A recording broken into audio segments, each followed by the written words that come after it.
Shalom Bapak Ibu Saudara sekalian yang dikasihi Tuhan. Di hari yang baru yang Tuhan telah sediakan bagi kita, saudara, mari kita awali dengan mencari tuntunannya. Kita berdoa. Tuhan, terima kasih untuk kasih setiamu di dalam kehidupan kami. Kami mengucap syukur untuk istirahat kami semalam, dan bila pagi ini kami boleh bangun dalam keadaan yang baik, semua adalah karena kemurahan-Mu. Tuhan, kami ingin mengawali hari ini dengan kami mencari wajah-Mu. Kami ingin mencari pimpinan-Mu. Tuhan, tolong ketika kami membaca merenungkan firman-Mu, kiranya Engkau menolong kami untuk mengerti dan menolong kami untuk melakukannya di dalam keseharian kami. Demi Kristus, kami telah berdoa dan mengucap syukur. Amin. Saudara sekalian kasih Tuhan, pagi ini bersama-sama kita kembali akan melanjutkan perenungan kita dari kitab Wahyu.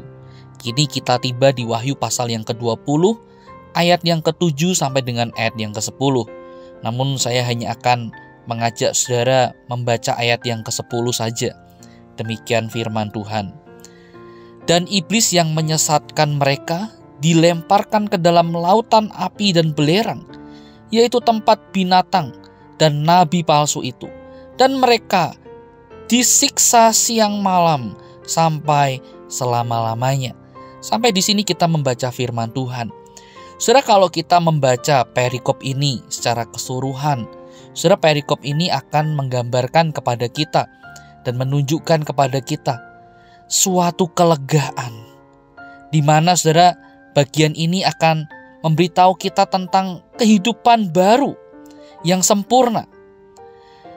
Saudara, kelegaan itu terjadi ketika saudara, si iblis atau si jahat itu akan diikat, dilemparkan ke dalam lautan api dan belerang untuk selama-lamanya. Saudara, ini menunjukkan sebuah gambaran bahwa kejahatan yang terjadi akan dikalahkan dan keadilan Tuhan, kemenangan Tuhan akan ditegakkan untuk selama-lamanya. Nah, saudara, kapan semuanya ini akan terjadi? Nah, saudara, puncak dari penghakiman dan penghukuman terakhir kepada si iblis itu, saudara, adalah pada saat Kristus datang kali kedua. Saudara, pada waktu itulah kejahatan akan disingkirkan, akan dihukum untuk selama-lamanya. Dan pada saat itu, Tuhan Yesus juga akan menghakimi semua orang. Orang-orang yang tidak percaya, yang menolak Tuhan Yesus. Nabi-nabi palsu, penyesat-penyesat, di mana mereka, saudara, nama mereka tidak tercatat di dalam buku kehidupan sebagai milik Tuhan. Mereka inilah yang juga akan dihukum bersama-sama dengan si iblis untuk selama-lamanya.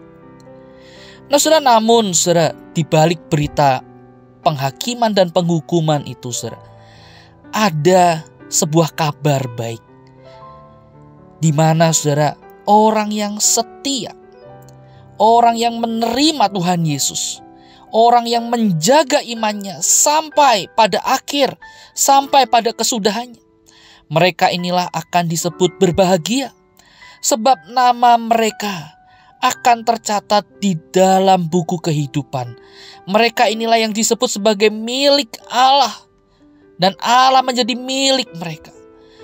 Kepada mereka, saudara, Allah memberikan pengharapan, yaitu bagaimana hidup mereka akan dimuliakan. Mereka akan disebut berbahagia, dan mereka akan mendapatkan sukacita yang abadi bersama dengan Allah di langit dan bumi yang baru. Saudara, ini adalah satu berita pengharapan yang begitu luar biasa bagi hidup kita. Tidak sia-sia kita menjalani iman kita, menghidupi iman kita bersama dengan Tuhan. Sebab di balik semuanya itu ada Tuhan yang bersama dengan kita. Ada Tuhan yang menjadi milik kita dan kita menjadi miliknya. Dan pada saatnya, saudara, kemenangan yang sejati itu akan kita alami di dalam Tuhan. Saudara, pertanyaannya adalah, maukah kita mengalaminya bersama dengan Tuhan? Saudara, mari di dalam hidup ini, kesempatan yang Tuhan berikan, mari kita terus hidup setia, hidup bergantung hanya kepada Tuhan. Meskipun berat langkah hidup kita, jangan kita kehilangan arah, jangan kita kehilangan harap kepada Tuhan. Mari kita setia sampai pada akhir. Kiranya Tuhan menolong kita. Kita berdoa. Bapa yang baik, kami mengucap syukur. Di dalam Engkau kami menemukan makna hidup yang sejati. Di dalam Engkau kami menemukan pengharapan hidup yang sejati. Dan Tuhan tolong ajar kami. Di dalam segala keterbatasan kami, di dalam segala ketidakberhikmatan kami tetap hidup di dalam iman kami dengan sungguh.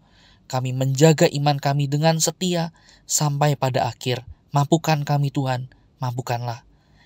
Kami memohon di dalam nama Tuhan Yesus kami berdoa. Amin. Selamat pagi. Kiranya Tuhan menolong kita menjalani hidup hari ini. Tuhan Yesus memberkati kita.